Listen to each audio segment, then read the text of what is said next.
Hi folks. Oh, hang on, I'm a bit low here on this camera. Hang on a minute.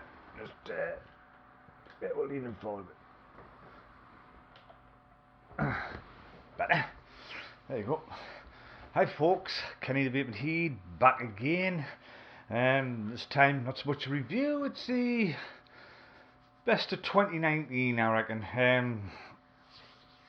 So I'm basing this off the stuff that I've used, not off what everybody else says and stuff like that. It's purely and utterly what I've get my hands on.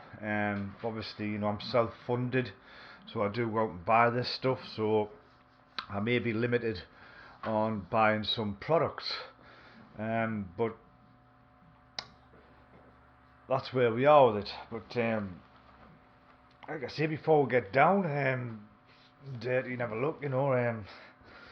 Hope you all had a fantastic Christmas, and excuse me, and I hope you all have a very peaceful New Year. So let's have a look at this. Shall we have a look? Hang on, before we start, just let you know what I'm vaping on. Got the G class, the Vitality M25, and I'm supping on my usual, me cherry cake Dodgers, just for anybody who is interested. So there we go, I'll have a toot.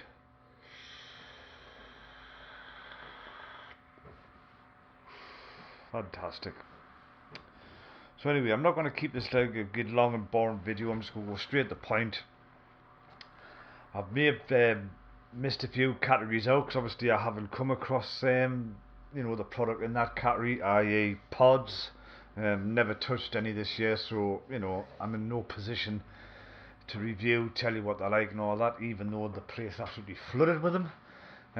So what I'm going to go with is for me first category. I'm going to go straight in, and it's going to be the stock coil sub-ohm tanks. Been quite a few of these about,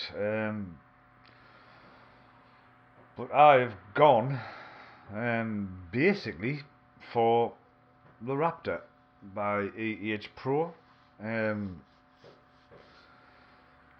Just they bring like these new coils out with like the seagrass and cotton or something, and they took a little bit of getting used to, but they were good. But the beauty of this, it takes all your Falcon coils. I've heard some people saying that the actual Raptor coils are far and few to get, but I've never had any bother getting them. But it takes your Falcon coils, so even better. So that's why I've kind of gone for that one. That's only the really one that stood out for me this year. I mean, like I say, I've got the TV, the Smok TFV16, but that was just a cloud chuck. It was just a novel thing, so that never got on the running. But there you go. That's what I'm going for your sub-ohm is the Raptor. Another one I've just touched on recently was your AIO kits. Now, like I say, it's something I never bother with, so it's the only one I've dealt with. So I haven't seen that very many reviews of it actually, but it is the Smok RPM 40 kit. Yes, a Smok, I hear you say. But yeah, it was the first time I dabbled into it. I don't know if you've seen the review, but I wasn't 100% keen on it. It was just too cold for me with my normal VG in. But I would like to update you on that. I did try some Nick salts in, and what a difference. I do believe they are building. I do believe they're bringing out a rebuildable head for it, and I do believe there could be an RPM 80 kit, which is an 80 watt kit. So purely for the sake of having it, that is my best of 219. Whether you agree with it or not, like I said, they're just my opinions and what I've getting my hands on.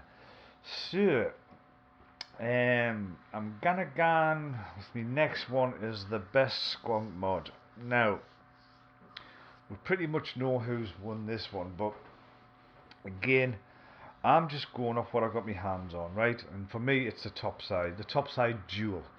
Not the carbon, or the, what's the other one? SQ Squonker? Something like that. I think it was an SQ Squonker with the Yeehee. But the simple reason I've just went with the top side dual is because it is mainstream. It is what your average Joe can afford. The carbon, yes, it's good. It's getting raving reviews, Yeehee chipping, all that shite. But you know, you're looking at £200 plus for it. You know, so it's probably out of the price range of other people.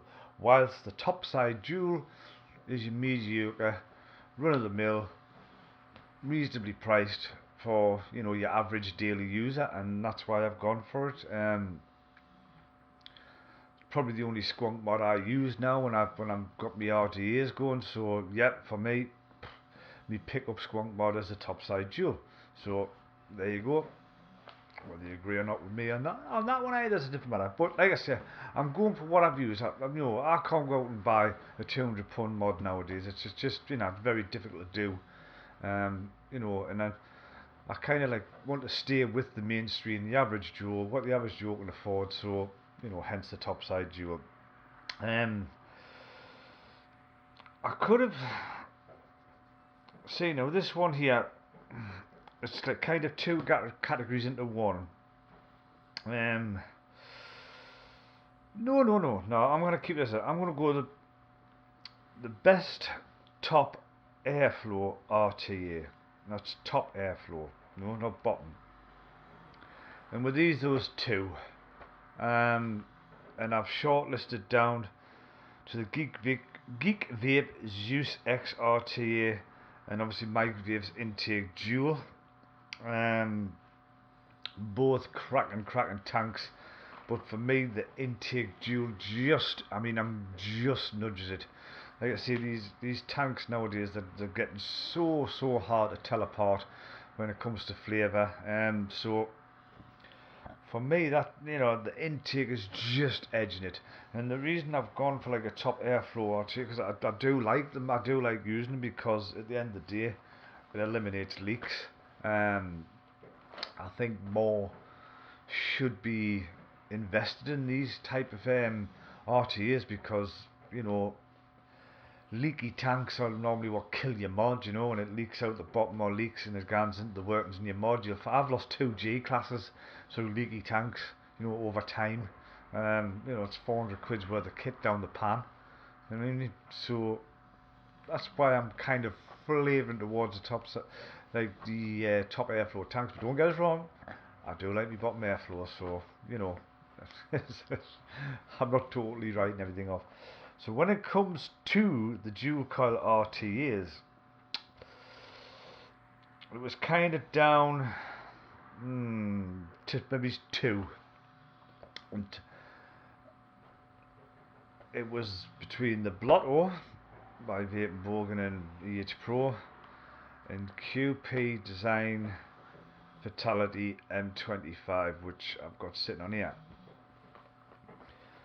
Again, the Blotto is probably the mainstream, and the Fatality, it is main, but it's probably, you know, a little tad more expensive, not extortionately more expensive, a little bit.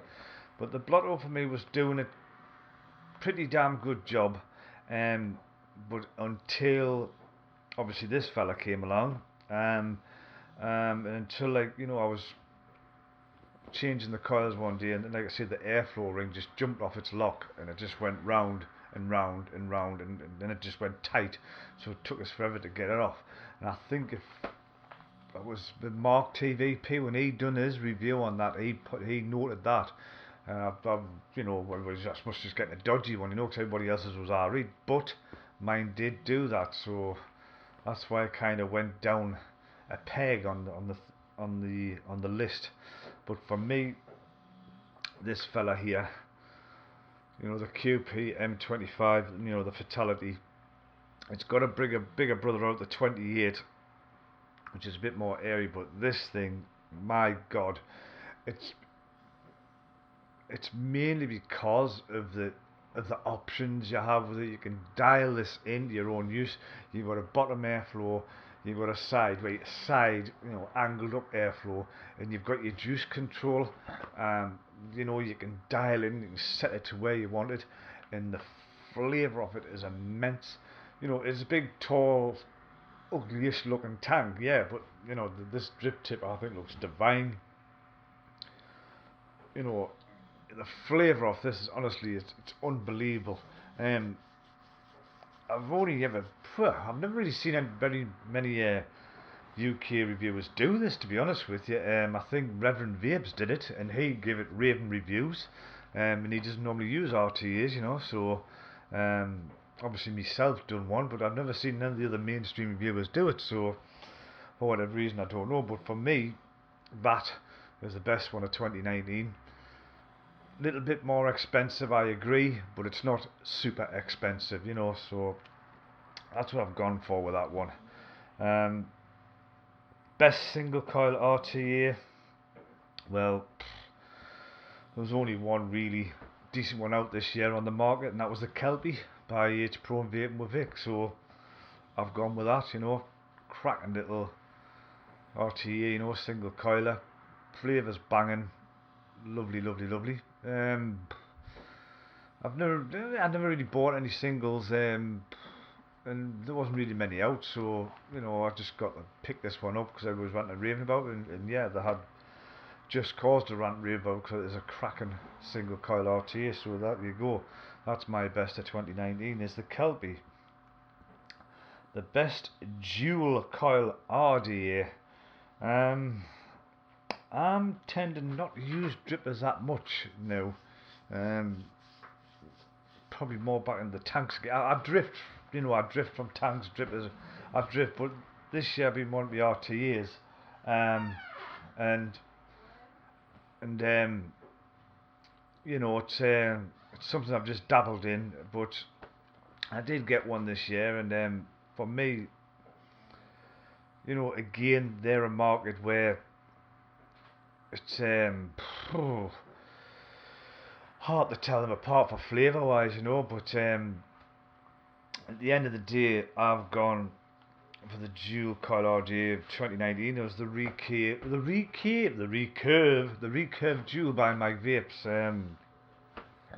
Banging little RTDA, sorry. Um, I've got other ones and older ones, and it just outshone them. The build was easy, the wick was easy, and it was an absolutely cracking piece of kit. So yeah, the recurve for me. My next category is like starter kits. When I mean by starter kits is the ones with the batteries already in, like the LiPo batteries and all that stuff. Um, Again, something I haven't really dabbled on, but I think the one that jumped to mind really, because I bought two for my wife because she loved them. Again, mainstream users, popularity, and I've gone for the Freemax Twister. Falcon tank, I believe, on it. So again, good little pen, good little tank. I vape on it now and then, I mean, it was an 80 watt pen. Have I got one handy somewhere? I did it for sort of up to 80 watts, decent tank, and it done the job. So I've gone for that. Again, mainstream. There you go. Simple as that. It was quite popular if I remember correctly. But anyway, now to the crunch time. It is. I've gone for the mesh RTs as well. Again, this is one that I'm not really keen on. These things, I still think they need a bit more development. You've still got that constant fear of dry hits, and there wasn't many about. I think it was the Kyle and M and the Doom, and I've just gone for the Doom. Basically just for the innovation, because obviously they had the slots at the bottom where your juice also came in from the bottom. I find them a bitch to wick. Honestly, I do. That you can stuff it in there, but it's your wick ends, and I'll be honest, I do struggle with these a bit. I think maybe a bit more technology or whatever, a bit more development could go with these, because you when you're on one of them, you are always you've got that in the back of your mind, dry hit, and trust us, when you get a dry hit off them, god damn it, really not good. And again, moving on to the next category, we've got the mesh RDA, which again, like I've said, but for my for the one I had was the Watofo profile. Um, Same kind of thing, you know, you're wicking, you know, once with these two rebuildable meshes that I've mentioned. Don't get us wrong. I mean, if you build, if you can get them wicked right, the flavour is absolutely immense off them, absolutely outstanding.